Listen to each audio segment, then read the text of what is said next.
أكبر. أشهد أن لا إله إلا الله.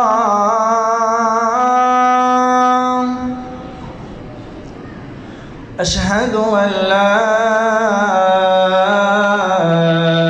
إله إلا الله.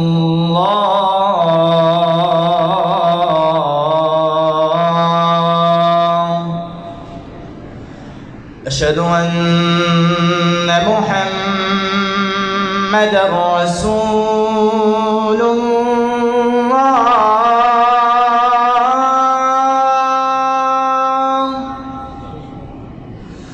أشهد أن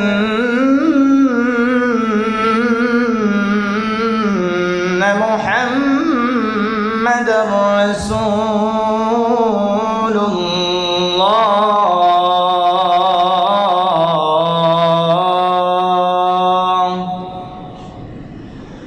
حي على الصلاة.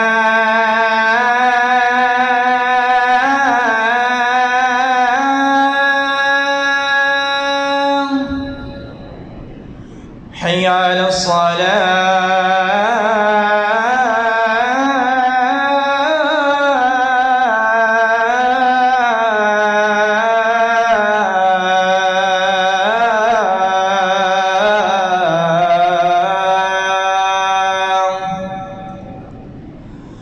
حي على الفلاح.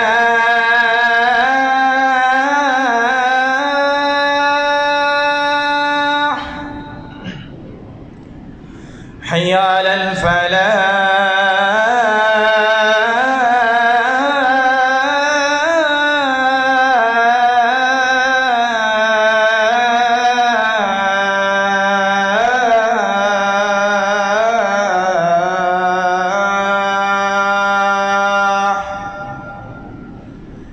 الله أكبر.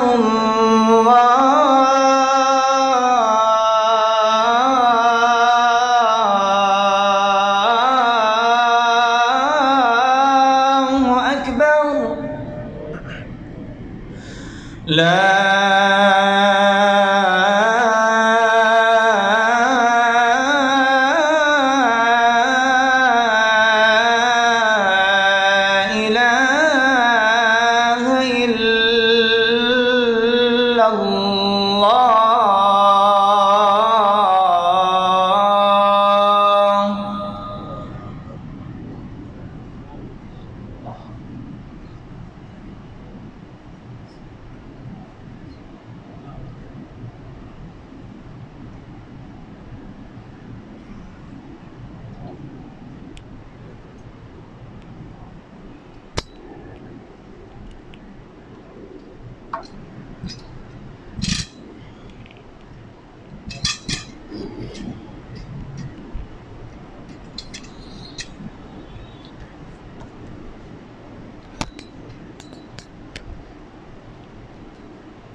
إن الحمد لله نحمده ونستعينه ونستغفره ونعوذ بالله من شرور أنفسنا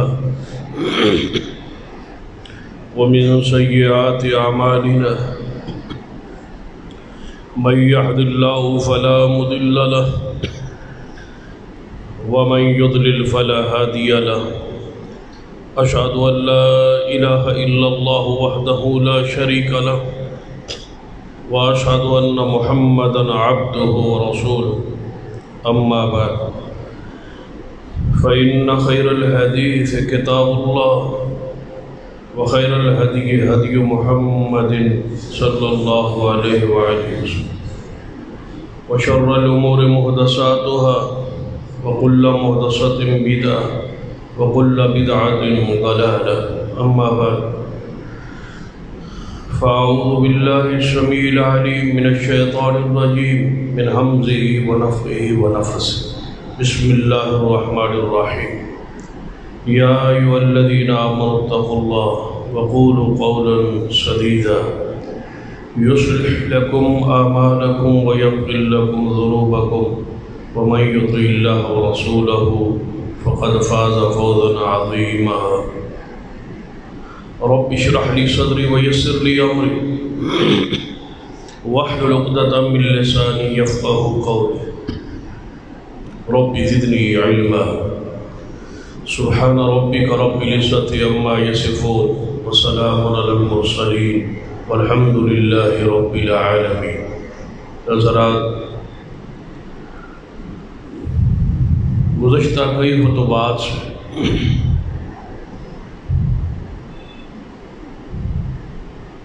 ایسے کلمات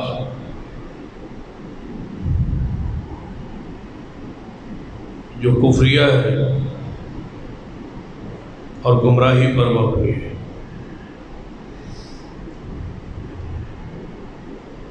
جن کا تعلق عقیدہ ایمان کے ساتھ، اور وہ کلمات اکثر ہم اپنی زبانوں پہ جاری رکھتے ہیں،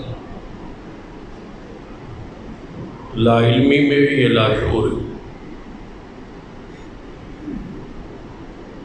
لیکن مومن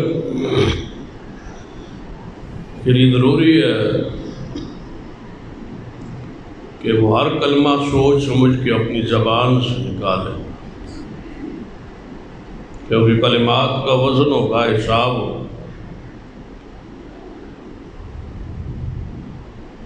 جب قیامت والے دن اعمال کا، اقوال کا، منہ سے نکلنے والے جملوں کا حساب ہے، اس پر مؤاخذہ ہے، پکڑ ہے، جزا اور سزا ہے، تو پھر ضروری ہے کہ ہر مومن، ہر مسلمان اپنی زبان سے جملہ نکالنے سے پہلے کئی مرتبہ سوچے جو کہہ رہا ہو اس کی حیثیت کیا ہے، یہ کس کس ہستی و شخصیت پر زد پڑے، کہیں اس جملے کے ساتھ میرا ایمان، عقیدہ تو وابستہ نہیں، میں کس کی تعظیم کر رہا ہوں، کس کا مذاق اڑا رہا ہوں، اس کا تعلق دینی شاعر سے تو نہیں ہے، کیونکہ ایک جملہ جو ہے وہ اللہ کی ناراضگی کا سبب ہے، اور ایک ہی جملہ اللہ کی رضا کا سبب ہے۔ وہ حدیث بھی ہے صحیح مسلم، رسول اللہ صلی اللہ علیہ وسلم نے فرمایا اچھے اعمال کرنے میں جلدی کرو، کہیں ایسا نہ ہو کہ فتنے جو آ رہے ہیں جنہیں رسول اللہ دیکھ رہے ہیں، جو جس طرح رات اچانک آ جاتی ہے اور چھا جاتی ہے، اس طرح فتنے آ جائیں گے اور چھا جائیں گے، سویرے بندہ مومن ہوگا تو شام کو کافر ہو جائے گا، شام کو مومن ہوگا تو صبح کو اٹھے گا تو کافر ہوگا۔ اس لیے ضروری ہے کہ اپنی زبان سے کہے جانے والے جملے اس پر غور کیجیے، جو کچھ آپ کہہ رہے ہیں اس کی حقیقت کیا ہے۔ ایک حدیث کی طرف اشارہ کر کے بات آگے بڑھا تاکہ آپ کے ذہن میں یہ بات پختہ ہو جائے کہ جملوں کی حقیقت کیا ہے اور ان کا وزن کیا ہے، ان کی حیثیت اسلام میں اور دین میں، شریعت میں کیا ہے۔ نبی رحمت صلی اللہ علیہ وسلم نے فرمایا ایک بندے کو اللہ تبارک و تعالیٰ نے سمندر کے ایک جزیرے میں 1000 سال عمر بخش. سمندر تھا، جزیرہ تھا، وہاں ایک بندہ جس کو اللہ تعالیٰ نے 1000 سال عمر بخشی. اور یہ کوئی عجوبہ نہیں ہے، قرآن پاک میں بھی اس قسم کی مثالیں موجود ہے. سیدنا نوح علیہ السلام کا 950 سال کا واس اور قوم کی عمر اور وہ روایات کہ پہلی امتوں کو عمریں زیادہ دی گئی اور میری امت کو عمر تھوڑی دے کے اجر زیادہ دیا گیا. انا انزلناہ فی لیلۃ القدر وما ادراک ما لیلۃ القدر لیلۃ القدر خیر من الف شہر. کہ اللہ تعالیٰ نے اس امت کو ایک رات ایسی دے دی جو 1000 مہینوں سے بہتر و افضل ہے. عمریں ہماری تھوڑی ہے، اجر زیادہ ہے. صرف جنازے کے حوالے سے حدیث وہ آپ کے ذہن میں کہ رسول اللہ صلی اللہ علیہ وسلم نے فرمایا کہ ایک بندہ کسی مسلمان موحد توحید پرست کا جنازہ پڑھتا ہے تو اللہ تعالیٰ احد پہاڑ کے برابر ثواب دیتا ہے. عمر تھوڑی ہے، ثواب زیادہ ہے، اجر زیادہ ہے. اس طرح ایک اور حدیث ہے، نبی علیہ السلام نے فرمایا کہ کوئی بندہ اللہ کی راہ میں ایک کھجور خرچ کرتا ہے، ایک کھجور، تو اللہ تعالیٰ اس کو دائنے ہاتھ پہ لے کے پالتا رہتا ہے. قیامت والے دن اللہ تعالیٰ اس کو احد پہاڑ کے برابر بنا کے صدقہ اللہ اس کو ثواب عطا فرمائے. تو اس امت کی یہ خاص ہے، یہ صفت ہے، یہ شان ہے کہ اس امت کی عمر تھوڑی ہے اور اس کا اجر اور ثواب بہت زیادہ ہے. کوئی امت اس کی اجر و ثواب کا مقابلہ نہیں کر سکتی. یہ ہے وَكُنْتُمْ خَيْرَ أُمَّةٍ أُخْرِجَتْ لِلنَّاسِ تَأْمُرُونَ بِالْمَعْرُوفِ وَتَنْهَوْنَ عَنِ الْمُنكَرِ. اس امت کی پر جو اللہ تعالیٰ کی رحمتیں، انعامات ہیں، جو اس امت کے خصائص ہیں، اس پر ایک الگ موضوع اور ایک الگ باس ہے. لیکن عمر اس امت کی تھوڑی ہے، ثواب و اجر زیادہ ہے. پہلی امتوں کی عمر زیادہ تھی. نبی علیہ السلام نے فرمایا کہ 1000 سال اللہ نے اس بندے کو جزیرے میں زندگی بخشی. وہاں آس پاس سمندر کا جو پانی تھا وہ کڑوا تھا، کھارا تھا.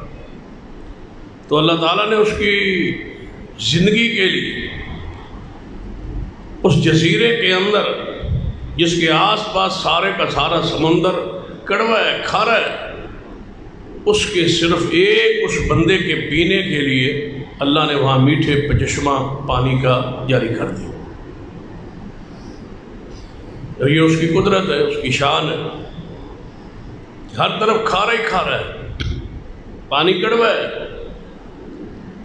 زیر زمین جو پانی ہے وہ کڑوا ہے، لیکن اللہ تعالیٰ نے اس بندے کے لیے، اس ایک خاص بندے کے لیے میٹھے پانی کی چشمہ جاری کر دیا. اور وہاں لوگوں کی کھانے پینے اور دیگر اشیاء ضروریات جو ہے وہ نہیں پہنچ پاتی تھی.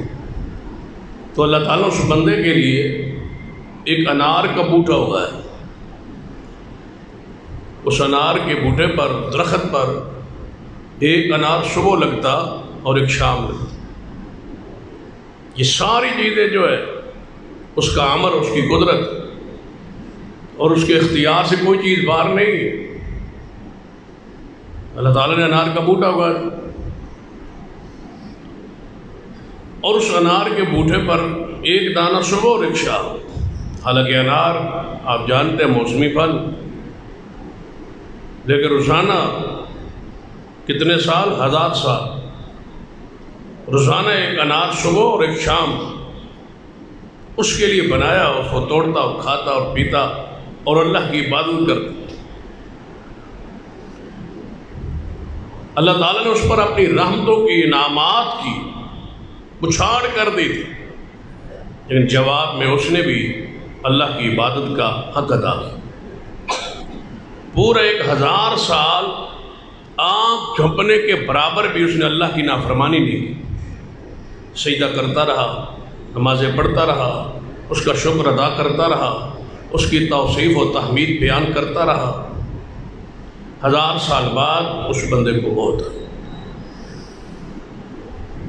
جملوں کی حیثیت کیا ہے، جملوں کا مقام کیا ہے، جملوں کا وزن کیا ہے، اور ایک زبان سے نکلنے والا جملہ انسان کو آسمان کی بلندی سے کس طرح گراتا ہے، اور ایک ہی جملہ انسان کو زمین کی پستیوں سے کتنی بلندی عطا کرتا ہے۔ اس حدیث سے آپ اندازہ لگائیں تاکہ بات موضوع سمجھنے میں آپ کو آسانی ہو۔ نبی علیہ السلام نے فرمایا 1000 سال بعد بندے کو موت آئی، اللہ کی عدالت میں پیش ہوا، تو اللہ تعالیٰ نے فرمایا اے میرے بندے، آج میری رحمت تجھے ڈھانپے گی اور میری رحمت کے ساتھ تو جنت میں داخل ہو۔ اللہ کے سامنے کھڑا ہے، اللہ تعالیٰ نے کیا فرمایا کہ میری رحمت تجھے ڈھانپ لے گی اور میری رحمت سے تو آج جنت میں جائے۔ یہ بولا اور کہنے لگا یا اللہ 1000 سال میں نے آنکھ جھپکنے کے برابر بھی تیری نافرمانی نہیں کی، اور آج بھی میں جنت تیری رحمت سے جاؤں گا؟ میں تو اپنے اعمال کی بنیاد پہ جنت میں جاؤں گا۔ کیا سجدے نہیں کیے میں نے 1000 سال؟ 1000 سال کی وہ نمازیں، 1000 سال کی وہ عبادت، 1000 سال کے وہ قیام، رکوع اور سجود کہاں گئے؟ اگر آج بھی میں تیری رحمت سے جنت میں جانا ہے، تیرے احسان کے مجھے تو جنت دے رہا ہے، میں نے تو 1000 سال عبادت کی ہے۔ تو اللہ تعالیٰ نے فرمایا میرے فرشتوں اس بندے کو پکڑو اور جہنم میں لے جاؤ۔ یہ کیا کہہ رہا ہے؟ یہ جو جملہ کہہ رہا ہے اس کی حیثیت کیا ہے؟ میرے سامنے ایک جملہ بول رہا ہے کہ میں 1000 سال عبادت کی اور اس بنیاد پہ جنت میں جاؤں گا، اعمال کی بنیاد پہ نہیں۔ اس کو پکڑو جہنم میں لے جاؤ۔ جب جہنم کی طرف جانے لگا، آپ جانتے ہیں کہ انسان جلد باز ہے، اس کی فطرت ہے، جب تک وہ چیز دیکھے نہیں پھر رہتا نہیں، جب تک انجام نہ دیکھ لے، حقیقت حال نہ دیکھ لے، انہوں کون سمجھائے اس کو؟ جب جہنم کے قریب گیا سوچتا ہے اب بات وہ عقل ٹھکانے آئی ہے، جنت تو مل رہی تھی، چاہے اس کی رحمت سے مل رہی، میں نے بھی عجیب بات کہہ دی ہے، اکڑ گیا ہوں کہ نہیں جاتا جنت میں، تیرے یہاں اپنے اعمال کی بنیاد پہ جاؤں گا، رحمت سے نہیں جاتا۔ مل تو رہی تھی نا، مقصود تو جنت تھا، مل رہی تھی، میں نے یہ بات کیوں کہی؟ جہنم کے کنارے پہنچ کے رک کے کہتا ہے میرے اللہ اگر تو معاف کر دے اور جنت دے دے اور اپنی رحمت سے عنایت کر دے تو تیرا احسان ہے۔ اللہ تعالیٰ نے فرمایا اس بندے کو واپس لاؤ، واپس لایا گیا۔ تو اللہ تعالیٰ پوچھتا ہے اس بندے سے کیا میرے بندے اس جزیرے میں تجھے 1000 سال زندگی کس نے بخشی تھی جہاں علاج معالجے کا کوئی پروگرام نہیں تھا، تجھے ایک لمحہ بھی بیماری نہیں آنی تھی؟ یا اللہ وہ تو تھا۔ فرمایا زمین کے نیچے اور آس پاس تو سمندر کڑوا اور کھارا تھا، تیرے لیے خاص ایک چشمہ میٹھے پانی کا جاری کس نے کیا تھا؟ یا اللہ تو نے۔ کیا تیرے اختیار میں تھا کہ یہ سب کچھ تو کر لیتا؟ یا اللہ نہیں، یہ تیری مہربانی، تیرا انعام، تیری رحمت۔ فرمایا صبح اور شام ایک ایک انار تیرے لیے روزانہ تازہ کون اگاتا تھا؟ روزانہ تازہ اگانا اور تیار کرنا اور اس کو پکا کرنا اور پکا کے تیار کر کے تیرے لیے سب کچھ انتظام کر کے تیرے ہاتھ میں پہنچانا، یہ کون تھا؟ یا اللہ یہ تیری قدرت۔ فرمایا تیری 1000 سال کی باتیں اکٹھی ہو جائے تو میرے دیے ہوئی ایک لقمے اور ایک سانس کا بھی بطور شکر نہیں ہو سکتا۔ جنت میری رحمت سے۔ یہ تو نے جملہ کیوں کہا؟ جنت تو میری رحمت سے ہے۔ اب اس حدیث کے ساتھ دوسری حدیث جوڑی، سرور کائنات محمد رسول اللہ صلی اللہ علیہ وسلم نے فرمایا میں محمد بھی جنت میں جاؤں گا تو اللہ کی رحمت سے جاؤں گا، جنہوں نے کبھی گناہ کا تصور ہی نہیں ہے، جو معصوم ہے، جن کا لمحہ لمحہ اللہ کی تعریف میں گزرا ہے، ہماری کیا حیثیت؟ ہم کون ہیں کہنے والے کہ ہم نے اتنا کچھ کیا ہے اور جنت کیوں نہیں ملے گی؟ ہم یہ کر رہے ہیں اور جنت کیوں نہیں ملے گی؟ میں نے اتنا قرآن پڑھا ہے، جنت کیوں نہیں ملے گی؟ میں نے اتنی مساجد بنائی ہے، جنت کیوں نہیں ملے گی؟ میں نے اتنا صدقہ کیا ہے، جنت کیوں نہیں ملے گی؟ میں نے اتنی نمازیں پڑھی ہیں، جنت کیوں نہیں ملے گی؟ جنت ہے کس لیے؟ اس نے بنائی کس لیے؟ یہ جملے قرآن اور حدیث اور منہج کے خلاف تڑپتا رہنا چاہیے۔ کوئی پتہ نہیں ہے کہ جملے پہ ناراض ہو جائے، کوئی پتہ نہیں ہے کس جملے پہ راضی ہو جائے۔ سیدنا عمر رضی اللہ تعالیٰ کو وہ قول اپنے سامنے رکھا گیا، فرما کرتے اگر آسمان سے اعلان آئے کہ ساری دنیا جنت میں چلی جائے گی سوائے ایک شخص کے، ساری دنیا جنت میں جائے گی سوائے ایک شخص کے، میں ساری زندگی تڑپتا رہوں گا، ڈرتا رہوں گا کہیں وہ شخص میں ہی نہ ہوں۔ وہ عمر جس گلی سے گزرتا ہے شیطان وہ راستہ چھوڑ دیتا ہے، رسول اللہ فرمایا میرے بعد نبی ہوتا تو عمر ہوتا۔ وہ الہامی شخص یا وہ شخص جس کا محل جنت میں رسول اللہ نے خود دیکھا ہے اور فرمایا میں دیکھ کے آؤں کہ عمر کا جنت میں محل بن چکا ہے، اس کے بعد رونا، اس کے بعد تڑپنا، اس کے بعد نماز نہ چھوڑنا، اس کے بعد دین، اس کے بعد شریعت، یہ ہے اصل عبادت کی لذت اور سکون۔ ہمیں تو پتہ ہی کچھ نہیں ہمارے ساتھ ہوگا کیا۔ سیدنا عمر کو تو پتا تھا کہ میرا محل جنت میں بن چکا ہے۔ صدیق تو فرمایا کہ رسول اللہ نے فرما دیا تھا کہ وہ ابو بکر فی الجنہ و عمر فی الجنہ و عثمان فی الجنہ، اس کے باوجود تڑپ رہے۔ رسول اللہ نے فرما دیا تھا وہ علی فی الجنہ، فاطمہ جنت کی عورتوں کی سردار ہوگی، سیدنا حسن حسین جنت کے نوجوانوں کے سردار ہوں گے۔ یہ ساری فضیلتوں کے باوجود سارے کے سارے عبادت میں ہماری کیفیت کیا ہے؟ ہم توحید پرست ہیں جی، اصل کیوں جہنم میں جائیں؟ ہم تو شرک نہیں کرتے، ہم کیوں جہنم میں جائیں؟ ہم تو بدعات نہیں کرتے، ہم کیوں جہنم میں جائیں؟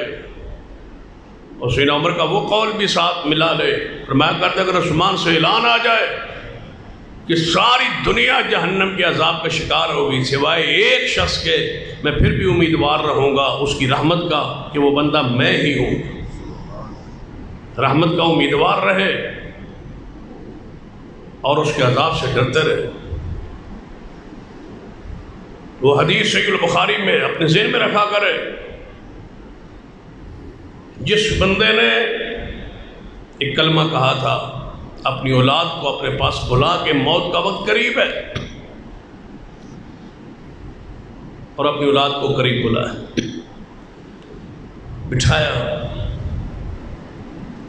قرآن پاک کی یہ آیت جو خطبہ مسنونہ میں ہر جمعہ خطبہ میں پڑھ رہا ہوں، جس کی روشنی میں آپ کے سامنے چند کلمات رکھ رہا ہوں، اس آیت کی فصاحت پر غور کیجیے۔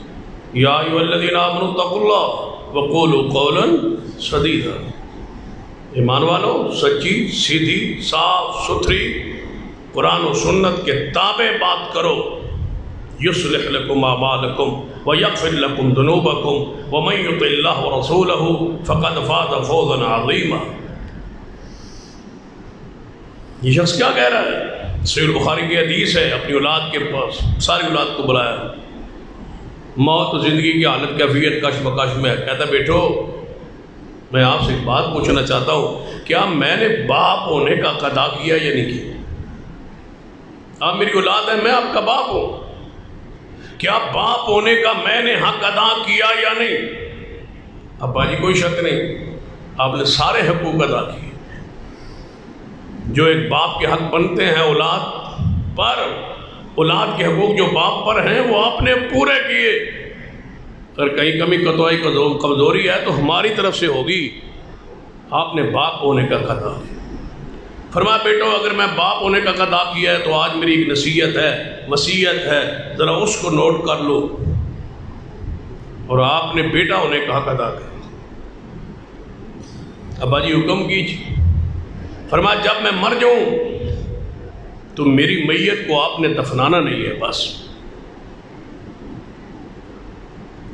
مجھے ڈر لگ رہا ہے اگر میں دفنا دیا گیا تو میں اللہ کی پکڑ میں، گرفت میں، قابو میں آ جاؤں گا اور وہ مجھے عذاب دے گا. میں چاہتا ہوں کہ اللہ مجھ پہ قابو نہ پا سکے. یہ کلمہ کیا ہے؟ مجھ پہ اللہ قابو نہ پا سکے.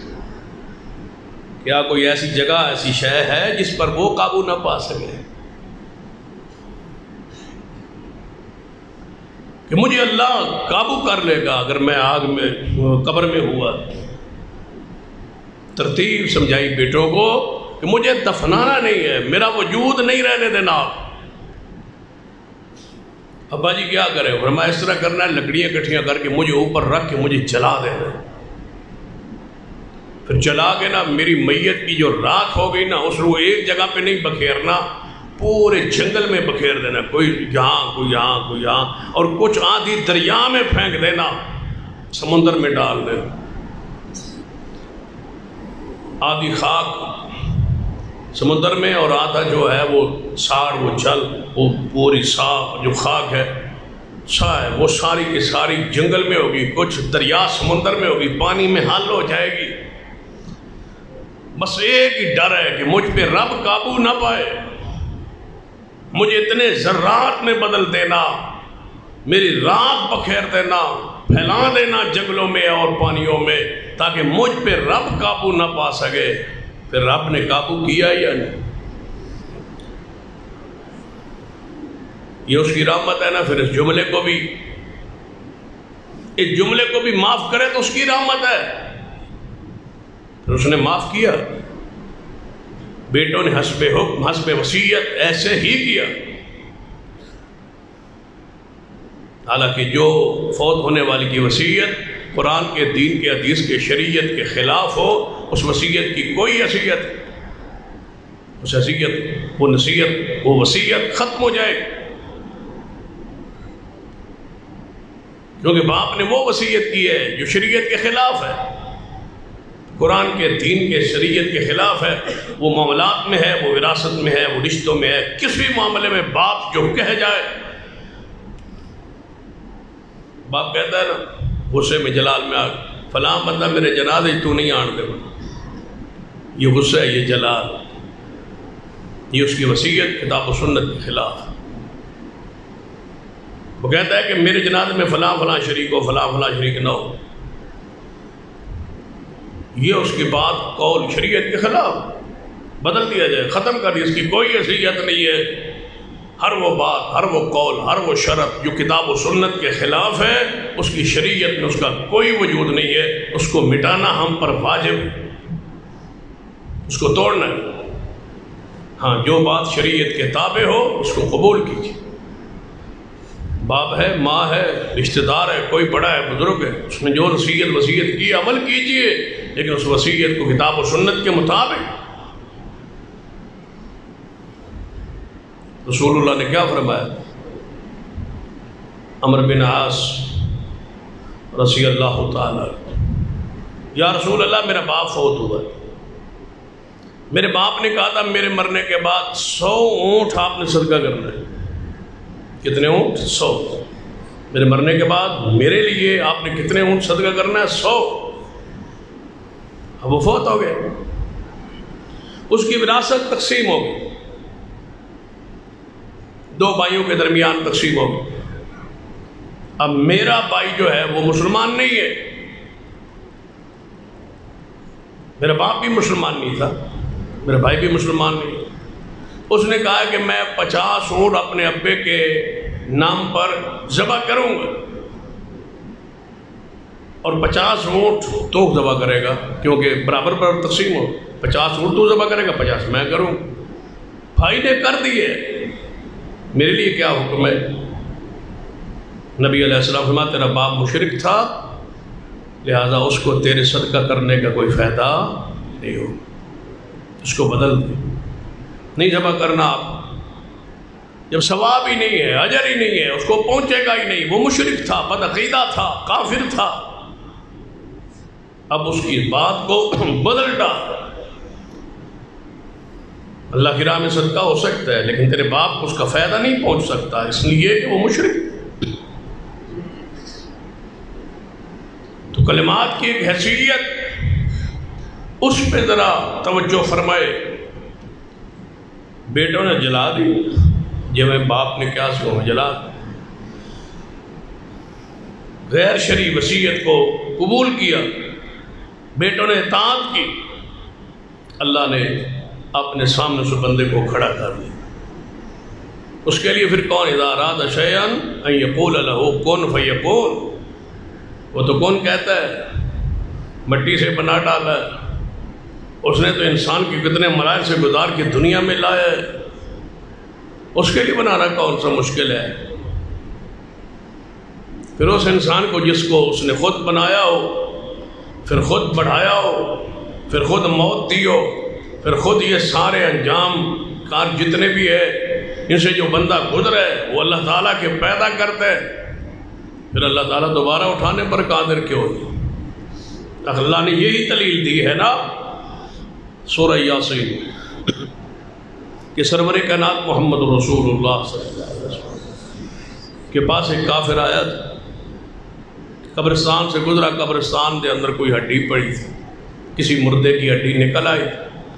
جب سیلاب یا پانی یا بارشیں آتی ہیں تو ہڈیاں کوئی نہ کوئی ہڈیوں کی وہ ماچکا ہے، وہ ہڈیوں کی جمع گاہ ہے، وہاں تو ہڈیاں ہوتی ہیں، کسی مردے کی ہڈی اس کے ہاتھ میں آ گئی، کافر کے، اس نے اس ہڈی کو مروڑا، رگڑا اور ہاتھوں پہ وہ مٹی اور خاک بن گئی، وہ سیدھا لیے رسول اللہ کے پاس آ گئے، مزاق کا موقع ملا، کہتے ہیں حضور کو پریشان کرتے ہیں نا، رسول اللہ سے پوچھتے سوال کریں گے تو جواب نہیں دے پائیں گے، رسول اللہ کے پاس آ گیا، اے محمد صلی اللہ علیہ وسلم یہ ہے بوسیدہ ہڈی جس کو میں نے اپنے ہاتھوں پہ رگڑا ہے اور یہ خاک بن گئی، مٹی ہے یہ خاک، اس کو ذرا تم کہتے ہو قیامت آئے گی اور دوبارہ ہم زندہ ہوں گے، قبروں سے اٹھیں گے، اس کو کون زندہ کرے گا؟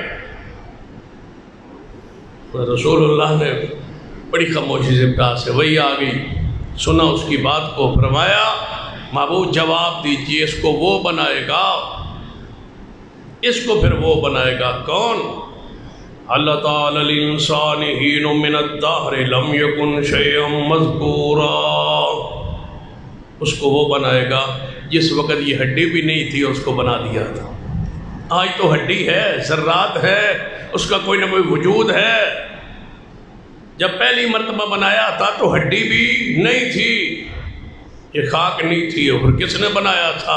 تیرا ذکر نہیں تھا، تو عدم تھا، تو موجود نہیں تھا، تیرا کچھ نہیں تھا، مٹیریل نہیں تھا، تیرا سامان نہیں تھا، پھر کون ہے جس نے بنایا؟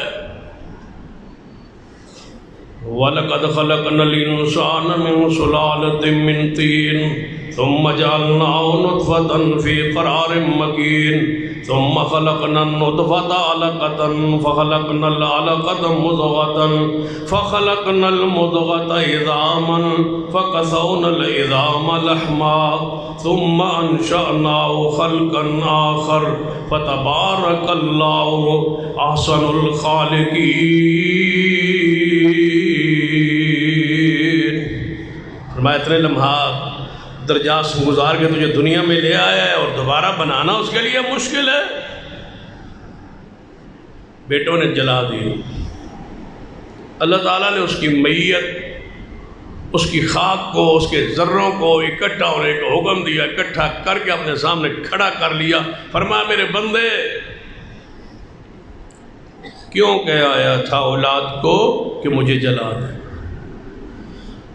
یہ اللہ ڈر گیا تھا، تیرے سامنے کھڑا ہونے سے ڈر گیا تھا۔ دوستو کھڑا ہونا ہے کس کے پاس؟ اللہ کے پاس. اپنے وجود پہ غور کرو، اس وجود کی حیثیت پہ غور کرو. اتنے گناہ کرو جتنا کل عذاب سہ سکو نہ ہو. تو عذاب تو پھر نہیں سہا جاتا نا، یہ تو ہماری قدرت سے طاقت سے باہر ہے. ہم تو اس کو برداشت نہیں نہ کر سکتے. جب تپش کو، آگ کو، گرمی کی شدت کو برداشت نہیں کر پا رہے تو پھر جہنم کے لیے سامان کیوں باندھ رہے ہو؟ پھر جہنم کے لیے کیوں یہ سارا ایندھن اکٹھا کر رہے ہو؟ کیا اس کی تپش پر تمہارا ایمان نہیں؟ قیامت کے آنے پر یقین نہیں؟ اس کی جزا و سزا پر تمہارا ایمان ہے یا نہیں؟ اس کے اٹھانے پر، اس کے فیصلہ کرنے پر، اس کے جہنم اور جنت پر کیا ایمان ہے؟ اگر ایمان ہے تو پھر اتنے گناہوں کا بوجھ اپنے ذمہ کیوں لے رہے ہو، جس کے بارے میں قرآن کہہ رہا ہے کہ اس گناہ کے بدلے تو یہ عذاب ہو؟ پھر کیوں نہیں عبرت پکتے؟ کیوں نہیں ہماری اصلاح ہوتی؟ کیوں نہیں ہمارا ہر ہفتہ آنے والے سے پچھلے گزرنے والے سے بہتر جاتا؟ ہمارے ہفتے اور دن، ایام و مہینے اور سال کیوں روٹین سے گزر رہے؟ اس میں تبدیلی چیزیں کیوں نہیں آ رہی؟ اعمال کی کیفیت کیوں نہیں بدلتی؟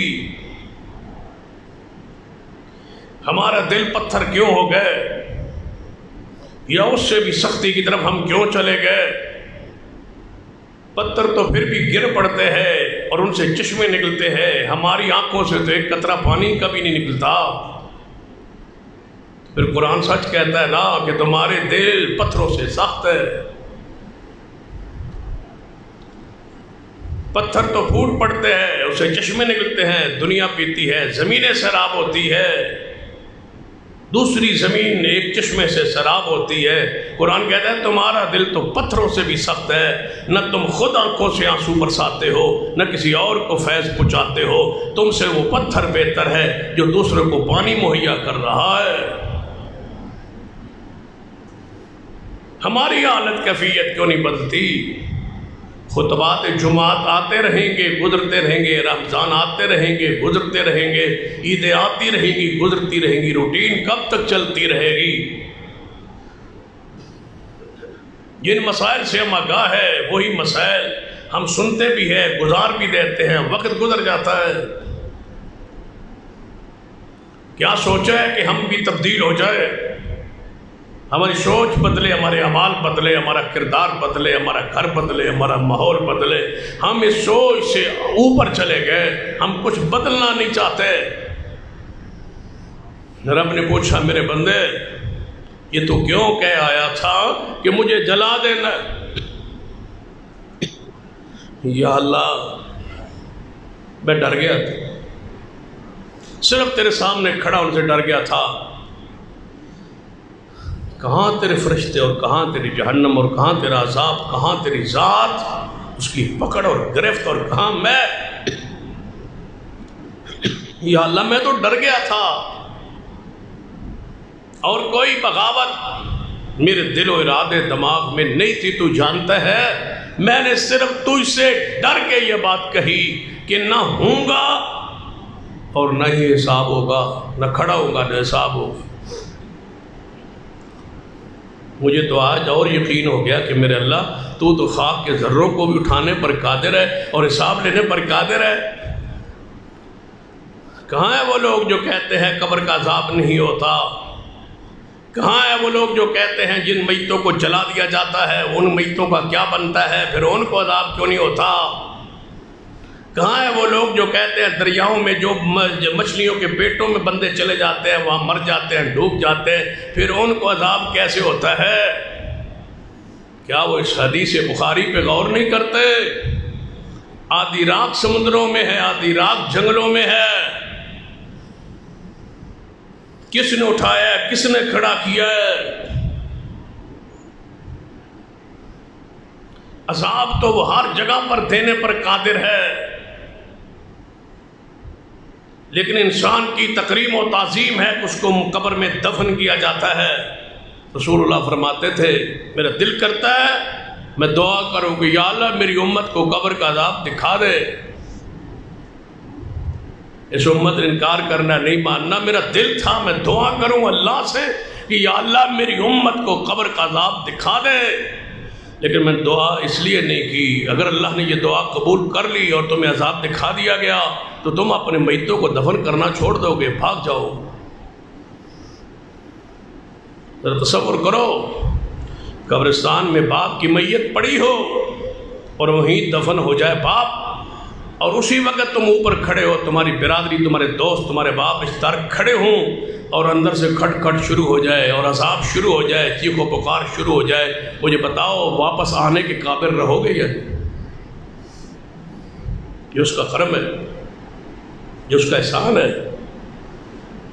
جس کو انکار کر رہے ہو کہ قبر میں عذاب کیسے ہوتا ہے، اس کی رحمت ہے کہ اس نے دکھایا نہیں. اس کا یہ احسان ہے تم پر کہ اس نے تمہاری ماں اور بہن اور بیٹیوں کو عذاب ہوتا دکھایا نہیں ہے. اللہ پناہ دے اور اللہ ہمیں عذاب قبر سے محفوظ رکھے. اگر ہم دیکھ لیتے تو ہماری حالت کیا ہوتی. پھر جینے جب کہ قابل رہتے آپ. تیرا باپ تو وہ ہے جس کی قبر اسی وقت گر گئی تھی اور عذاب ہو رہا. تیری ماں تو وہ ہے جس نے یہ عذاب ہم نے دیکھ لی ہے. ماں تیری کیا کرتی رہی، باپ تیرا کیا کرتا رہا، بھائی تیرے کیا کرتے رہے. بتاؤ اس احسان پر جتنا شکر ادا کرو کہ اس نے عذاب قبر دکھایا نہیں، تم انکار کرنے لگ گئے ہو. وہ تو ذروں کو اٹھانے پر قادر ہے. تبارک الذی بیدہ الملک، اس کے ہاتھ میں ہے ساری کائنات کی بادشاہی. کون سی چیز ہے جو اس کی قدرت سے باہر ہے؟ اس نے 100 سال عزیر کو موت دے کے زندہ کھڑا کر لیا تھا. اس کے گدھے کو 100 سال مار کے پھر زندہ اٹھا لیا تھا. اس نے 100 سال اس کے پانی اور کھانے کو بدبو سے محفوظ رکھا تھا. وہ کون ہے جس نے ابراہیم علیہ السلام کے زمانے میں 4 پرندوں کو ابراہیم نے پکڑا اور قیمہ بنایا، پھر زندہ ہو کے اٹھا کے ابراہیم علیہ السلام کے سامنے پرندوں کو پہنچا دیا تھا، اور پھر کہا تھا ابراہیم جان گئے ہو نا کہ میں دوبارہ اٹھانے پر قادر ہوں. آئیے یا اللہ جملوں پہ غور کرے. یا اللہ میں تجھ سے ڈر گیا تھا. فرمایا میرے بندے تو نے چونکہ مجھ سے ڈر کے یہ کہا تو ڈر کا میں مل ڈالنے لگا ہوں. اگر تو نے کسی اور ارادے سے کہا ہو، ہم تو کہتے ہیں نا مذاق کے ارادے سے شریعت کا مذاق اڑاتے ہیں. تو نے مجھ سے ڈر کے یہ کہا تو مجھ سے جو ڈر کے کہے میں نے اس جملے برے کو بھی قبول کرتا ہوں اور تجھے معاف فرماتا ہوں. میں نے تجھے معاف کر دیا اس لیے کہ تو نے ڈر کے کہا. تیرے ادراک میں یہ نہیں تھا، تیرے فہم میں یہ نہیں تھا، تو اس گہرائی تک نہیں پہنچا تھا تیرا علم کہ میں دوبارہ اٹھانے پر بھی قادر ہوں. تم نے ڈر کے مجھ سے کہا تو میں نے معاف کر دیا ہے. ہمیں تو پتہ ہے کہ ہم کیا کہہ رہے ہیں. کیا آپ نے اپنے گھروں میں ماں بہنوں بیٹیوں سے جملہ نہیں سنا کہ مصیبت آئے، دکھ آئے، ایک بیمار، دوسرا بیمار، تیسرا بیمار، جب 3-4 بندے بخار میں گھر میں گرتے ہیں تو مائیں کیا کہتی ہیں، عورتیں کیا کہتی ہیں؟ مصیبت کے لیے اللہ نے ہمارا گھر ہی دیکھ لیا ہے. بتاؤ اس کے بعد کوئی ایمان کی رمق رہ گئی؟ جب چھوٹا سا بچہ کوئی پیارا فوت ہو جائے کبھی سنا ہے گھروں میں کیا کہتے ہیں؟ شاید اللہ تعالیٰ کو اس کی کوئی ضرورت ہو، اللہ نے اس کو کم عمر دی ہے، کم عمر میں بلا لیا ہے. تو جو کوئی نیک اور چنگا بندہ فوت ہے پتہ کی گئے اگاں پھر نیکاں کی ضرورت ہے. اللہ نے نیک بندہ تھا نا جلدی بلا لیا. آگے نیکوں کی ضرورت ہے. آگے کیا کرنا ہے نیکوں نے جا کے؟ اللہ کو کیا ضرورت ہے؟ وہ تو ہر ضرورت سے پاک ہے. اس کی تو بیوی نہیں، اولاد نہیں، ماں نہیں، باپ نہیں، اولاد نہیں، وہ ان چیزوں سے پاک ہے. کسی کا محتاج نہیں ہے. اس کو کیا ضرورت ہے؟ ضرورت اس کو ہوتی ہے جو محتاج ہوتا ہے. وہ اللہ محتاج نہیں ہے، بے نیاز. ہمیں تو عقیدہ یہ دیا تھا نا کہ قل هو اللہ احد اللہ الصمد، کہ وہ بے نیاز ہے، وہ کسی کی محبت، کسی کے پیار، کسی کی فوج، کسی کے جتھے آگے کوئی مجبور نہیں ہے، نہ اس کو کوئی مجبور کر سکتے۔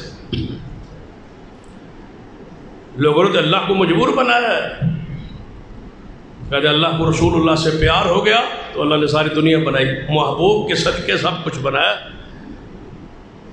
کیا آپ نے یہ نہیں سنا کہ محبوب کے صدقے سب کچھ بنایا؟ وجہ تخلیق کائنات،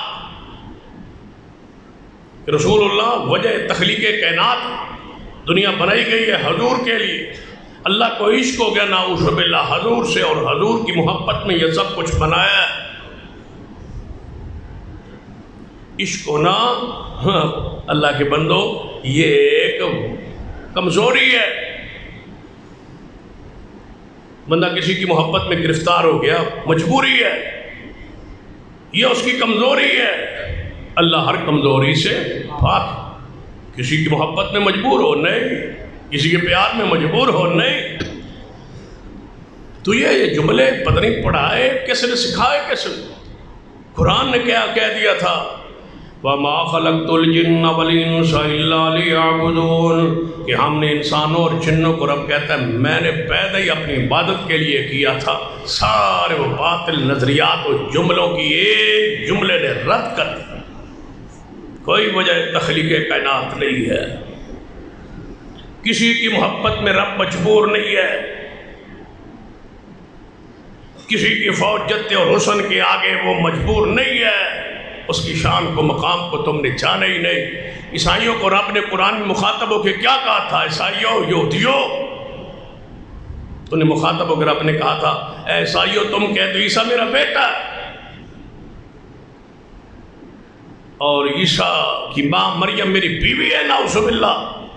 اللہ فرماتا ہے اگر دونوں کو میں پکڑ کے ہلاک کر دوں، موت دے دوں، کون ہے جو مجھ سے ان کو چھڑانے والا ہو؟ وہ تو بے نیاز ہے۔ عیسیٰ ابن مریم کے بارے میں قرآن نے کہا ہے اگر میں دونوں کو، مریم اور ان کے بیٹے عیسیٰ کو، دونوں کو موت دے دوں، ہلاک کر دوں، کون ہے ان کو جو مجھ سے چھڑائے؟ وہ بے نیاز ہے۔ ماننے پہ آ جائے، ماننے پہ آ جائے تو چوٹھی کی مان لے، واپس کرنے پہ آ جائے تو پیغمبر کو واپس کر دے، وہ بے نیاز ہے۔ اپنی بے نیازی کے واقعات اس نے قرآن و حدیث میں نازل کی ہے۔ کیا لکھا ہے حدیث پاک میں کہ موسیٰ علیہ السلام بارش کے لیے دعا کرنے کے لیے، سلیمان علیہ السلام بارش کے لیے باہر نکلے دعا مانگنے، سلیمان علیہ السلام اپنے ساتھی ساتھ دعا استسقاء، نماز استسقاء پڑھنے کے لیے باہر نکلے۔ ایک چھوٹی سی چیونٹی تھی، اس نے آسمان کی طرف منہ کر لیا، وہ چھوٹی کتنی تھی اور آسمان کی طرف اپنے منہ کر کے کہتے ہیں اللہم انی خلق من خلقک، اے اللہ میں بھی تیری مخلوق ہوں، مجھے بارش چاہیے۔ سلیمان علیہ السلام کے کانوں میں یہ آواز پہنچ گئی، فرمایا میری قوم کے لوگوں، میرے صاحب واپس پلٹو، آج کیڑی کی دعا اللہ نے قبول کر لی، بارش ہو جائے۔ اور نوح علیہ السلام تڑپتے رہے یا اللہ میرے بیٹے کو بچا لے، نہیں بچایا اس نے، وہ بے نیاز۔ ماننے پہ آئے تو ذوالکفل کی مان لے، ماننے پہ آئے تو 100 قاتل بندوں کے قاتل کی مان لے، ماننے پہ آئے تو ساری رات بدکاری و فحاشی میں گزارنے والے بندے کے ایک عمل کو قبول کر کے معاف کر دے۔ رلانے پہ آئے تو 40 سال نہ مانے، اس کی مرضی۔ وہ پڑھتے ہیں ربنا ظلمنا انفسنا، وہ معاف نہ کرے تو اس کی مرضی، وہ بے نیاز۔ اس کے بارے میں ایسے جملے مت کہی۔ کبھی آپ نے سنا ہے کہ ہم اپنے معاشرے میں چلتے پھرتے بولتے کیسے جملے؟ عید کا دن ہو، خوشی کا دن ہو، لوگوں دیکھیں آؤ اذان ہوگی نماز پڑھے، آج تو عید ہے، آج تو چھٹی ہے۔ کیا کہہ رہا ہے؟ آج عید ہے، آج چھٹی ہے۔ کہا ہے مذاق میں رہا ہے، مذاق کس کا کر رہا ہے؟ قرآن کا، حدیث کا، نماز کا۔ بتاؤ یہ مسلمان جانتا نہیں ہے کہ نماز کی چھٹی کسی حال میں نہیں ہے، بلکہ عید والے دن تو اللہ نے ایک نماز عید کی اور رکھ لی ہے زیادہ، نماز کی چھٹی کب؟ یہ مذاق کرتا ہے، چھٹی ہے آج کیا نماز؟ اور مجھے یاد ہے شخص کی شادی تھی، نکاح تھا، نکاح پڑھانے کے لیے میں گیا، یسرگودے کے ایک گاؤں کا واقعہ، تو مغرب کی نماز وہاں پڑھی ہم جماعت کے ساتھ، جماعت کروائی، نماز پڑھی، انہوں نے چادریں چودرے بچھائی، نماز پڑھی۔ برات تھوڑی سی لیٹ تھی، مغرب کے بعد، عصر کے بعد تھی لیکن لیٹ ہو گئی، مغرب کے بعد تک پہنچی، نماز مغرب کا وقت ہو گیا، اذان ہوئی، نماز پڑھائی۔ نماز کے بعد ہی میں مصلی پر ہی بیٹھا تھا تو وہ کہنے لگے جی یہیں آپ نکاح پڑھا دیں، میں کہ ٹھیک ہے۔ برات پہلے نماز شروع ہونے سے پہلے آ گئی، لوگ نماز سے مل گئے، دولہا اور اس کے جو ساتھی تھے جس کو ہماری پنجابی زبان میں سبالہ وغیرہ کہتے ہیں، وہ سارے پیچھے اکٹھے بیٹھے ہوئے، یہ نماز پڑھ رہے تھے، ہم نماز پڑھ رہے تھے، اور جو برات کے ساتھ نمازی تھے وہ بھی آ کے نماز میں مل گئے، وہ پیچھے بیٹھے، بین العبد و بین الکفر ترک الصلاۃ، مسلمان اور کافر کا فرق نماز کے ساتھ پتہ چل رہا ہے کہ ان میں سے مسلمان کون اور کافر کون۔ وَامْتَازُوا الْيَوْمَ أَيُّهَا الْمُجْرِمُونَ فِي جَنَّاتٍ يَتَسَاءَلُونَ عَنِ الْمُجْرِمِينَ مَا سَلَكَكُمْ فِي سَقَرَ قَالُوا لَمْ نَكُ مِنَ الْمُصَلِّينَ۔ کہتے ہیں نکاح پڑھا دے جی، وہ دولہے کو اٹھا کے لائے، دو بندے پکڑ کے جی میں وہ پیر خراب دھواں پھڑیا پھاڑ کے میرے کول بیٹھا، ہاں جی ایسا نکاح پڑھا۔ میں نے کہا آپ نے نماز پڑھی؟ کہتا ہے نہیں، ساتھ مذاق میں نہ کہتا ہے آج بھی پڑھنی تھی، آج تو شادی ہے، میک اپ کیا، آج بھی نماز پڑھنی تھی۔ میں نے کہا جی آج ہی تو پڑھنی تھی، آج ہی پڑھنی تھی۔ دوسرا بندہ کہنا جی نکاح پڑھائیں انشاءاللہ پڑھ لے گا، میں کہا میں تو نکاح نہیں پڑھا تھا، جاؤ نماز پڑھواؤ۔ بڑے اہتمام میں دولہا نماز نہیں پڑھتا، باقی سارے مسلمان نماز پڑھتے ہیں، یہ بیٹھا ہے اور میں یہاں بیٹھا ہوں، جماعت ہو رہی ہے، یہ پیچھے بیٹھا ہے، یہ مسلمان ہے۔ اور حدیث ہے نبی علیہ السلام نے خود نماز پڑھائی اور سلام پھیرا، ایک بندہ مسجد کے کونے میں بعد میں بیٹھا، رسول اللہ صلی اللہ علیہ وسلم جب اپنا چہرہ مبارک نمازوں کی طرف پھیرا، وہ پیچھے بیٹھے،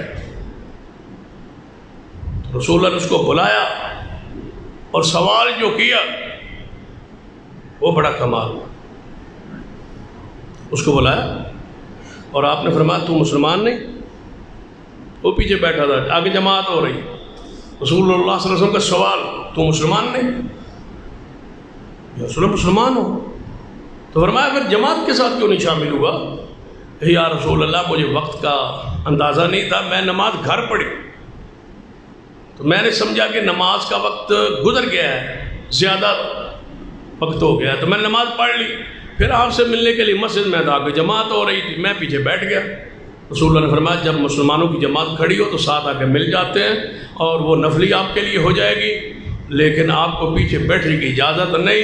حضور نے سوال کیا کیا؟ تم مسلمان نہیں؟ یہی تو فرق ہے۔ ہماری حالت کیا ہے مسلمانوں کی؟ عجیب توہم پرستی ہے۔ سویرے سویرے نماز پڑھنے کے بعد آپ کسی دکاندار کے پاس چلے جائیں، بھائی یہ چیز دیں اور ادھاری دیں اور میرے پاس پیسے نہیں ہیں، یا آپ کا ادھار کھاتا چل رہا ہو تو کہتا صبح سویرے ادھار، نیار منہ ادھار، سارا دن ہوگا ادھار، میں نہیں دیتا ادھار۔ یہ مسلمان حیرانگی کی بات ہے کہ انہوں کو اسلام، دین، شریعت، عقیدہ، نظریہ پڑھا ہی نہیں ہے۔ جو علم حاصل کرنا فرض ہے اس میں یہ علم ہے، عقیدے کو تو پڑھے، کہیں کلے لا علمی میں کفر میں نہ چلے جائے کہ پہلے دن پہلی اگر گاہک ادھار کا ہوگا تو سارا دن ادھار ہوگا۔ یہ کس نے کہا ہے؟ یہ کس نے دیا ہے خبر تمہیں؟ یہ تمہاری توہم پرستی دل و دماغ سے کب نکلے گی؟ دیکھیں ہمارے جملے اس پہ غور کریں، جو ہم کہتے ہیں ہمارے معاشرے میں کہا جائے۔ کوئی بندے کو گئے نا کوئی ضمانت گارنٹی دے کسی کی، تو ہم کہتے ہیں بھائی یہ بات، یا میں کو پیسے دے رہا ہوں، یہ چیز دے رہا ہوں تو آپ واپس دیں، یا یہ کام تو نے کیا یا نہیں کیا؟ وہ کہتا ہے میں نے نہیں کیا، کوئی گواہ لیا، نہیں کیا کوئی گواہ پیش کر، تو کہتا ہے یہ میرا دوست ہے، یہ گواہی دے گا، لاؤ جی گواہی دیکھو گھر کی، عیسیٰ کا گواہ موسیٰ، عیسیٰ کا گواہ موسیٰ ہے، یعنی یہ عیسیٰ تے دوسرا گواہ موسیٰ، یعنی کہ نہ اس کی حیثیت نہ کوئی اس کی حیثیت، جیسا خائن یہ ویسا خائن وہ، نہ اس پر اعتماد نہ اس پر اعتماد، جیسے تو خیال کرتا ہے ویسے یہ کرتا ہے، یہ تیری حیثیت ہے اس کی یہی حیثیت ہے، تیرے تے اعتماد نہیں دے دے اعتماد، عیسیٰ کا گواہ موسیٰ۔ پتہ ہے یہ دونوں اللہ کے نبی، تم نے نبیوں کی حیثیت مقاموں کو گرایا ہے لا علمی و لا شعوری میں۔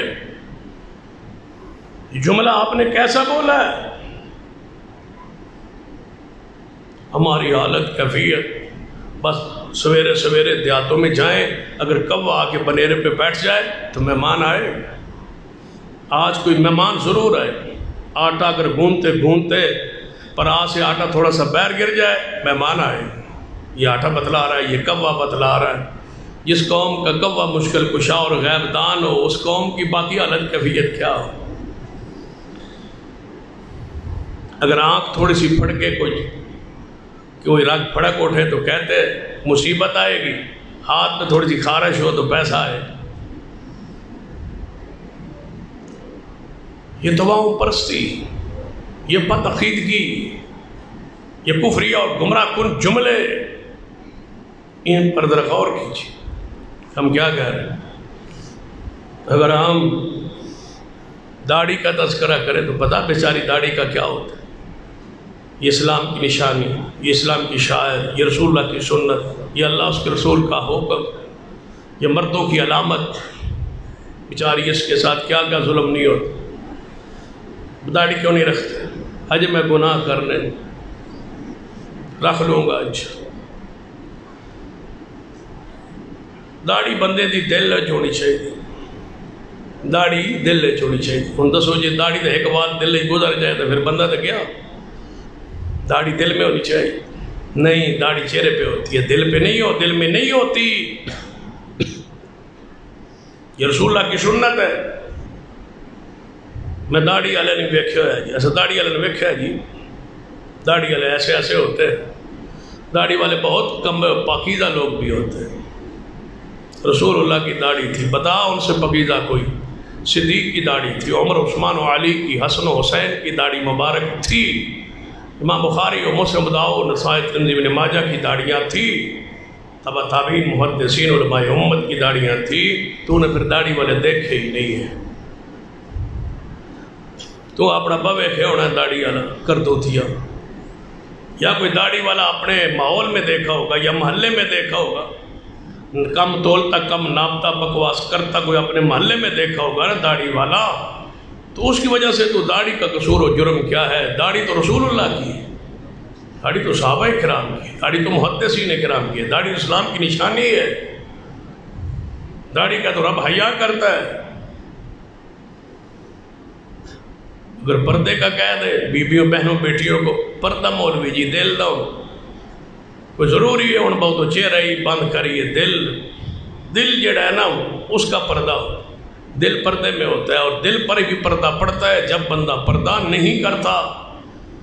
ختم اللہ علی قلوبہم وعلی سمعہم وعلی ابصارہم، یہ اللہ کی طرف سے مہر ہے جو دل پر نفاق پر لگ گئی ہے، ہمارے دل و دماغ سخت ہو گئے، ہم اس کا مذاق اڑاتے، شریعت کا مانتے نہیں۔ دل کا پردہ ہوتا تو امی عائشہ سے پاک کون تھا، جن کی سارے صحابہ روحانی ایمانی بیٹے تھے، وہ ام المومنین تھی۔ اگر دل کا پردہ ہوتا تو سیدہ فاطمہ الزہرا کو بھی مدینے میں کوئی دیکھتا، اس کے بارے میں تو ہم کہتے ہیں کہ آسمان کے سورج نے بھی اس کے چہرے کو نہیں دیکھا تھا، تو پھر فاطمہ الزہرا کی سنت پردہ ہوئی نا، پھر تیرے دل کا پردہ کہاں ہے؟ یہ تیرا فلسفہ، یہ تیرے جملے بنائے ہوئے کہے ہوئے، اس کی کوئی حیثیت نہیں۔ اور ہمارے وزیر اعظم نے بھی بات کہی، جب عورتیں تنگ لباس پہنتی ہیں، ادھورا لباس پہنتی ہیں تو فحاشی کی حیائی پھیلتی۔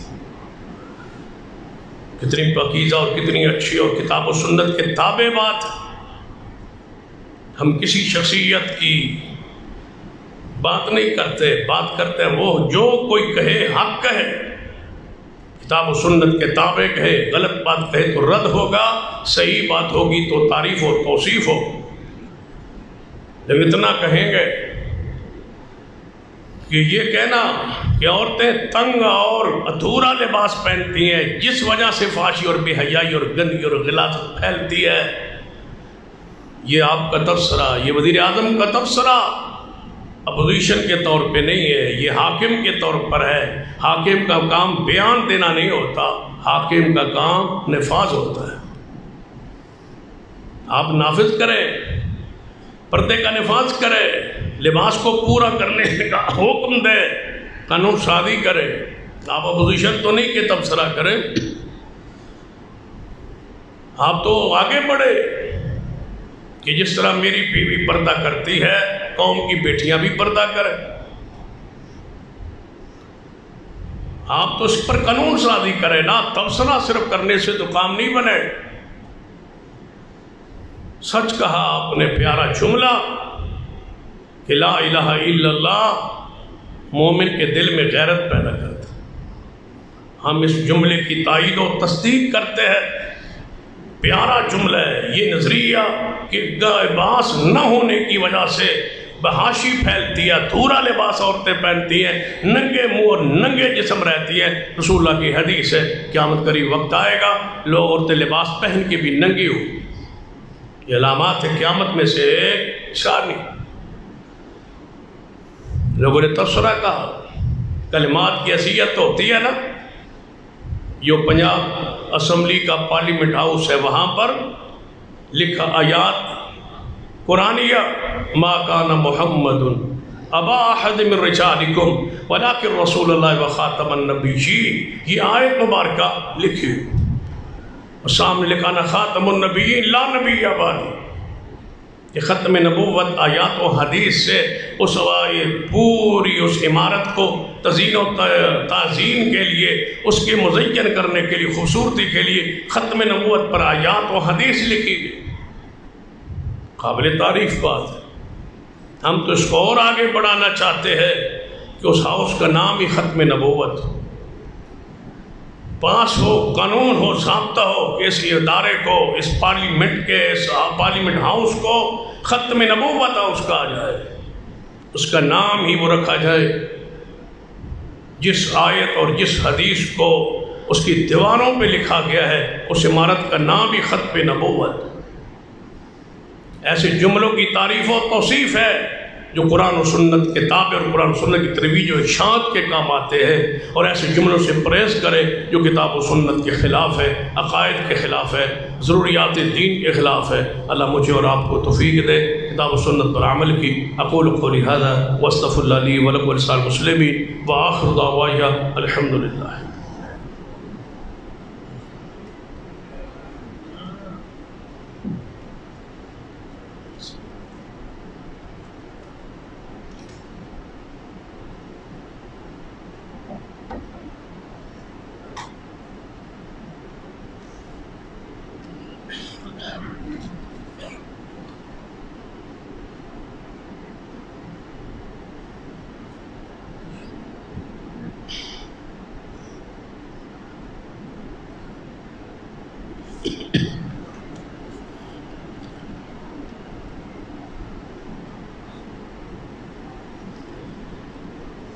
ساتھی نے رکا لکھا ہے میرے والد صاحب بیمار ہیں، ان کے لیے دعا کریں کہ اللہ تعالیٰ ان کو شفا کاملہ عاجلہ نصیب فرمائے۔ اس طرح ہمارے بزرگ شیخ محمد آصف صاحب، ان کے لیے دعا کریں کہ اللہ تعالیٰ ان کو شفا کاملہ عاجلہ نصیب فرمائے۔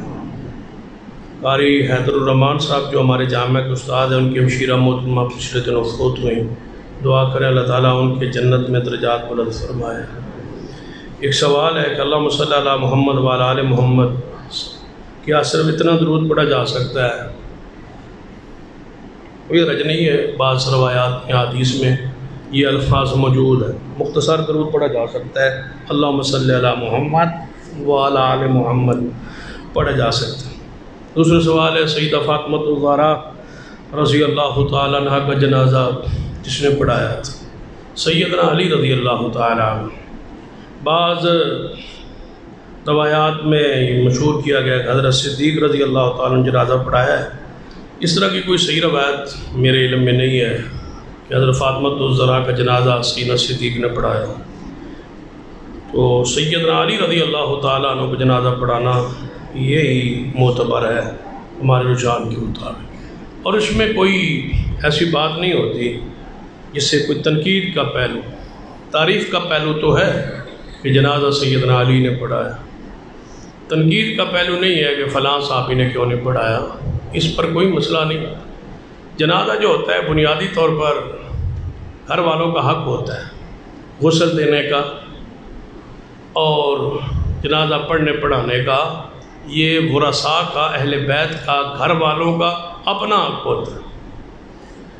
ہم غسل اپنے میت کو کیوں نہیں دیتے؟ اس لیے کہ ہم بے دینی کا شکار ہیں، غسل دینا عیب سمجھتے ہیں، بعض لوگ ڈرتے ہیں تو بعد میں جو ہے مردہ وہ گھر آ جاتا ہے اور مردہ جو ہے وہ جناب ڈراندہ ہے بعد ہم دسو یہی تو بات کہنے کی ہے، جس کو مردہ ڈرائے اور واپس آ کے گھر ڈرائے، یعنی اپنے ہتھی دفن کر آیا اگلے دن مردہ پھر گھر آ کے ڈراندہ ہے، پھر گھر آ کے ڈراندہ ہے تو پھر گھر آ کے کیڑا سمجھدار ہے سوائے ڈران تو کچھ نہیں کرتا، صرف ڈراندہ ہے تو پھر واپس ٹر جاتا۔ یہ بدعقیدگی ہے، شرک ہے جو ہمارے ہندوؤں سے ہمارے اندر داخل ہوا ہے۔ اس سے بچے مردوں کو غسل دے، ہمارا اپنا حق ہے کہ ہم مردوں کو غسل دیں۔ سیدہ عائشہ فرماتی ہیں حضور کی وفات کے غم میں مجھے حدیث بھول گئی، اگر مجھے غم میں وہ حدیث نہ بھولتی تو میں رسول اللہ کو آپ غسل دیتے۔ عورتیں بھی غسل دینے کے لیے تیار تھیں، یعنی اپنے مرد کو عورت غسل دے سکتی ہے، شوہر اپنی بیوی کو آپ غسل دے سکتا ہے۔ تو یہ جنازہ بھی قریبی رشتہ دار کا حق ہوتا ہے، ہم چونکہ وہ جنازہ پڑھا نہیں سکتے اس لیے ہم وہ مولویوں کو پھر سپرد کرتے ہیں کہ آپ جنازہ پڑھائیں، بلکہ مولوی کے ساتھ یہ سیب ہوتی ہے جنازہ بھی تم پڑھانا ہے تو نکاح بھی تم پڑھانا ہے تو ساڑھے مردے بھی تم بخشوانا ہے، اتنا چار کام مولوی کے ذمہ ہوتے ہیں، تو پھر وہ ڈیوٹی کے طور پہ کرتا ہے، حالانکہ یہ ڈیوٹی بنیادی طور پر علماء کی نہیں ہے۔ مسجد نبوی میں وہ عورت فوت ہو گئی، صحابہ نے دفن کر دیا، حضور نے کئی دن بعد پوچھا وہ عورت نظر نہیں آ رہی جو مسجد نبوی میں صفائی کریا کرتی، یا رسول اللہ وہ فوت ہو گئی، فرمایا تسا میں دسیا نہیں، یا رسول اللہ تسی آرام کر رہے سو اسا تو جگانا پسند ہی نہیں۔ مسجد نبوی میں فوتگی ہو گئی، حضور کا حجرہ ساتھ ہے، مسجد نبوی کی دیوار اور حضور کا حجرے کی دیوار ایک تھی، حضور نے تو کوئی اطلاع ہی نہیں دی۔ تو ہمارے لیے جنازہ پڑھا ہے جی فلاں بڑا مولوی بزرگ فلانا شیخ الحدیث فلانا بزرگ آئے گا تو جنازہ ہوئے گا، ایسی کوئی بات نہیں ہے۔ باپ کا جنازہ بیٹا خود پڑھا ہے نا، پھر آپ جو کہ معیار بھی نہ پوچھ، دعائیں نہیں آتی، داڑھی نہیں ہوتی، پھر شرمندہ ہوتا ہے اب میں کیا کروں، پھر مولوی کی منت کرتا ہے۔ لیکن ایک بات میری آپ پلے باندھ لیں، لکھ لیں، مولوی دعا پڑھتا ہے، یہ کسی بڑے دانشور نے بات کہی ہے، مجھے پسند ہے کہ آپ کے ماں اور باپ کا جنازہ ہو، مولوی آگے کھڑا ہو پڑھانے کے لیے، وہ دعا صرف پڑھتا ہے، بیٹا آگے کھڑا ہو تو وہ دعا مانگتا ہے، جڑا بیٹا مانگ سکتا ہے دل نال مولوی کہتے ہیں مانگنا، مولوی تو روٹین پوری کرنی، اس نے دعا پڑھنی ہے تو مولوی نے پڑھنی تے اس نے منگنی، جڑی دل چو نکلتی ہے نا بیٹے کی، تو آپ عادت ڈالیں، اپنے بیٹے کو جنازہ پڑھائیں، سمجھائیں، اس کو معیار پہ لائیں کہ میرا جنازہ آپ نے پڑھانا ہے، آپ اس کے لیل و نہار سے واقف ہیں، لہذا اپنے بیٹے کو تیار کریں اپنے جنازے کے لیے۔ یہ اہل بیت کا حق تھا، سیدنا علی کا حق تھا، انہوں نے پڑھایا، یا علیہ رسول کا اپنا حق تھا، فاطمہ ان کی بیوی تھی، زوجہ تھی، ان کو پڑھانا ان کا حق تھا، رسول اللہ کو غسل دیا، یہ اہل بیت کا حق تھا، اس میں کوئی اعتراض والی بات نہیں ہے۔ جو ہمارے معاشرے میں ہے جی وہ جنازے میں نہیں آئے نعوذ باللہ، انہاں پھر حضور پاک نو غسل نہیں دیتا نعوذ باللہ، انہاں حضور نو پھر دفن نہیں کیتا نعوذ باللہ، یہ ساری باتیں صحابہ اکرام کے خلاف پھیلائی گئی۔ غسل دینا اہل بیت کا حق ہے، دفنانا اہل بیت کا حق ہے، قبر میں اترنا گھر والوں کا حق ہے۔ اس حق کو پورا کیا. صحابہ کرام موجود تھے لیکن حق اہل بیت کا تھا. وہ دین والے تھے, دین ان پر آیا تھا, دین کو انہوں نے سمجھا تھا. وہ خود پڑھنے پڑھانے کے اعلیٰ درجے پر تھے. تو ان کو کیا تھی کہ فلاں آ کے پڑھے اور فلاں پڑھائے اور فلاں آ کے غسل دے؟ نہیں, وہ اس درجے پر تھے کہ یہ ان کا اپنا حق تھا, اس کو انہوں نے ادا کیا. یہ بعد میں رسم چلی کہ سب کے جنازے مولوی پڑھائے, سب کے نکاح مولوی پڑھائے, سب کے میتوں کو غسل مولوی دلوائے. یہ بعد میں رسم پڑی ہندوستان میں. جو تو مولوی نے انگریز نے گرانا تھا نا, تو ان کو مردے دھوانے پر اور مردے نوانے پر رکھ دیا. انہوں نے اس مقام کو گرانے کی کوشش کی اور لوگوں کو ذہنوں میں ڈالنے کی کوشش کی یہ کمی ہے, یہ مردوں کو غسل وغیرہ دیں گے اور آپ کے نکاح پڑھائیں گے اور کان میں اذان دیں گے, یہ کام کریں گے. سیاست, حکومت, سارے کام جو ہیں وہ بدماش و بے دینوں کے ہیں. ان کا یہ کام ہے, ادھر یہ نہ آئیں, ادھر ہم نہیں آئیں گے. وہ مسجدیں نہیں بڑھتے تو مولوی ادھر نہیں جانا. یہ تقسیم کار انگریز کی ہے. جب یہ تقسیم کار ختم ہوگی اسی دن تبدیلی آئے گی انشاءاللہ. جب یہ تقسیم کار ختم ہوگی, جب وزیر اعظم ہی نماز پڑھائے گا, جب ایوان صدر میں بیٹھنے والا صدر سب سے بڑی مسجد کا امام ہوگا, جس طرح صدیق تھے, عمر تھے, عثمان تھے, جس طرح کو فیصل مسجد میں جب عمران خان جماعت کرائے گا, پھر دیکھو کتنا منظر عجیب ہوگا. یا ایوان صدر میں عارف علوی صاحب جماعت کرائیں گے اور آپ پیچھے پڑھیں گے اور وہ آگے پڑھے گا وخاتم النبیین وکان اللہ بکل شیء علیما. پھر رحمان ملک جب نماز پڑھائے گا سورۃ اخلاص پڑھے گا, پھر مزہ آئے گا نا پیچھے پڑھنا. یہ تقسیم کار جو ہم نے بنائی ہے, اللہ وقت لائے کہ یہ تقسیم ختم ہو. علماء وہاں جائیں اور وہ یہاں آئیں, ایک ہی طبقہ شمار ہو جس طرح صحابہ کرام کے زمانے میں تھا. ان الحمدللہ نحمدہ ونستعینہ ونستغفرہ ونعوذ باللہ من شرور انفسنا ومن سیئات اعمالنا من یهد اللہ فلا مضل